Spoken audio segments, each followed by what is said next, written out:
ఇప్పుడు నేను దేని గురించి వచ్చిన అంటే కాస్టింగ్ కాల్స్ గురించి వచ్చిన. నేను యాక్చువల్గా ఈరోజు ఒక షూట్కి వచ్చిన. ప్రతిసారి నేను ఆడిషన్స్కి వెళ్ళినా ఇంకెక్కడికి వెళ్ళినా చాలామంది కొంచెం మంది కన్ఫ్యూజ్ అవుతున్నారు కాస్టింగ్ కాల్స్ నేను ఎందుకు సెలెక్ట్ అవ్వట్లేదని. ఓకే, ప్రతిదానికి ఇప్పుడు ఏంటంటే కాలేజ్ సీన్ షూట్ ఉంది.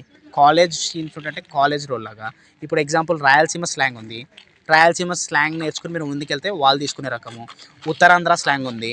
అట్లా ఒక్కొక్కటి ఒక్కొక్క రిక్వైర్మెంట్లో సెలెక్ట్ అవుతారు. ప్రతిదీ నీ ఒక ఆడిషన్ ఇది ఒక స్క్రిప్ట్ నేర్చుకుని నువ్వు ముందుకు వెళ్ళావు అంటే నువ్వు ముందుకు వెళ్ళలేవు. ఎందుకంటే ప్రతి ఒక్క ఆడిషన్ ఒక్కొక్క టైప్ ఆఫ్ లాగా ఉంటుంది.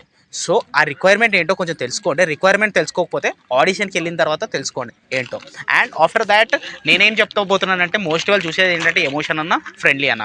వాళ్ళకి కావాల్సిన రోల్ వాళ్ళకి చెప్పకపోతే నీకు నచ్చింది చేయమంటే ఇట్లా నువ్వు చేసుకుంటే బెటర్ అని నా ఫీలింగ్.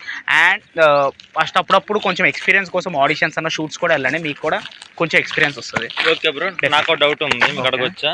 ఇప్పుడు ఆడిషన్స్కి వెళ్తారు కదా, అక్కడ ఏ రోల్ చేస్తే బాగుంటుంది? అదే చెప్తున్నా కదా, ఉత్తరాంధ్ర అంటే ఉత్తరాంధ్ర స్లాంగ్ కావాలంటే దానికి నువ్వు నేర్చుకున్నావు. నాకు అర్థమైంది. గోదావరి స్లాంగ్ కావాలంటే నువ్వు దానికి నేర్చుకుని వెళ్ళచ్చు. ఇప్పుడు వాళ్ళకి ఏమీ లేదు, నీ స్క్రీన్ ఉంటే నీ స్క్రిప్ట్ నువ్వు నేర్చుకుని వెళ్ళచ్చు. మోస్ట్లీ వాళ్ళకి ఏం కావాలి అంటే ఎమోషన్ అన్నా ఫ్రెండ్లీ రోల్ అన్నా నీ పర్సనాలిటీకి తగ్గట్టు నీకు ఏం సెట్ అవుతుందో తీసుకుంటారు. అట్లా అనమాట. అండ్ ఆడిషన్స్ అనేది మనకు చాలా ఇంప్రూవ్మెంట్. ఎందుకంటే మనం ఎన్ని ఆడిషన్స్కి వెళ్ళినా మన కెమెరా ముందు ఒక స్టేజ్ ఫియర్ అని పోతుంది. ఎందుకంటే నేను ఇప్పుడు 30 ఆడిషన్స్ 2-3 మూవీస్ ప్లస్ చిన్న రోల్స్. సో అదనమాట. అర్థమైందా? ఇంకేమైనా ఉన్నాయా? ఇంకోటి లాస్ట్ డౌట్. ఇప్పుడు మనం ఆడిషన్స్కి వెళ్తాం కదా, అక్కడ ఎమోషన్ చేయాలా లేకపోతే కామెడీ చేయాలా లేకపోతే హ్యాంగ్రీ చేయాలా?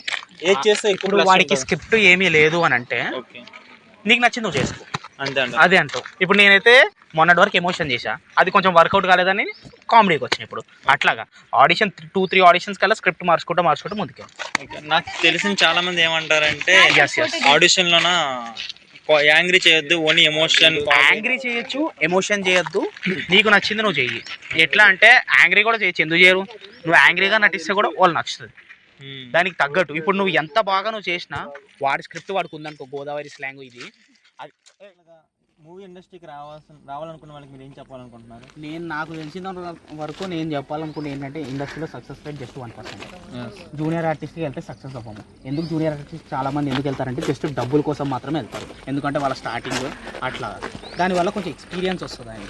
ప్లస్ 1% సక్సెస్ రేట్ కాబట్టి చాలా ఇయర్స్ ఆఫ్ స్ట్రగుల్ ఉంటుంది, చాలా years of failures, hard work అంతా ఉంటుంది. నువ్వు సక్సెస్ అవుతావో లేదో అంటే లక్ కూడా ఫేవర్ చేయాలి, అదనమాట. పక్క కొంచెం టైం అయితే పడుతుంది. నువ్వు కన్సిస్టెంట్గా ఎన్నాళ్ళు నువ్వు ట్రై చేస్తే, ఆపకుండా ట్రై చేస్తే డెఫినెట్ సక్సెస్ అయ్యి. ఎందుకంటే దీనికి ఏజ్ ప్రాబ్లం లేదు కాబట్టి. కొన్ని సిచ్యువేషన్స్ వల్ల చాలామంది ఆపేస్తారు, 90% ఆఫ్ పీపుల్ ఆపేస్తారు. ఇదనమాట నేను చెప్పేది, నాకు తెలిసినంత మాత్రం. ఓకే బ్రో, ఫైనల్గా మా యూట్యూబ్ ఛానల్, మా ఇద్దరు యూట్యూబ్ ఛానల్, నాది మహమ్మద్ సేజా, మరి నీది Sagar. Please subscribe my YouTube channel. Thank you. Like, comment and share.